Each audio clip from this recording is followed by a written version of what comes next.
வரலாறு ஏன் முக்கியம்னு நான் சொல்றேன். ஸ்ரீமத் ராமாயணத்தில் அது குறிப்பிடப்பட்டுள்ளது.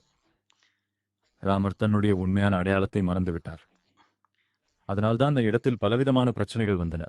விஷ்ணு பகவான் அப்போது சொன்னார், வேறு யாரையும் நீங்கள் பிடிக்க வேண்டாம், நான் தசரத சக்கரவர்த்தியின் புத்திரன் ராமனாக பிறக்கும்போது என்னையே பிடித்துக் கொள்ளுங்கள். அதனால் நம்முடைய உண்மையான மற்றும் தெய்வீகமான அடையாளத்தை முழுவதுமாக மறக்க செய்யும் சக்தி வாய்ந்த அந்த பெரும் அந்தகாரம் காரணமாக ஸ்ரீராமர் கூட தனது தெய்வீக தன்மையை ஒரு கணம் மறந்துவிட்டார். அவர் எல்லாம் வல்லவர், எங்கும் நிறைந்தவர், இந்த பிரபஞ்சத்தையும் அதற்கு அப்பாலும் ஆள்பவர் என்பதை மறந்துவிட்டார். அதனால் அவர் எல்லாவற்றையும் மறந்ததால் ஒரு சாதாரண மனிதனைப் போல நடந்து கொண்டார். ஆனால் அவர் தன் அடையாளத்தை மறந்தார். அதனால்தான் அவர் தன் மனைவியை 18 மாதங்கள் இழந்து சுக்ரீவனுடன் செல்ல வேண்டியிருந்தது. சுக்ரீவன் மற்றும் பிறரிடம் உதவி கேட்டார். ஆகவே அடையாளத்தை மறந்தால் எவ்வளவு பெரிய பணக்காரராக இருந்தாலும்,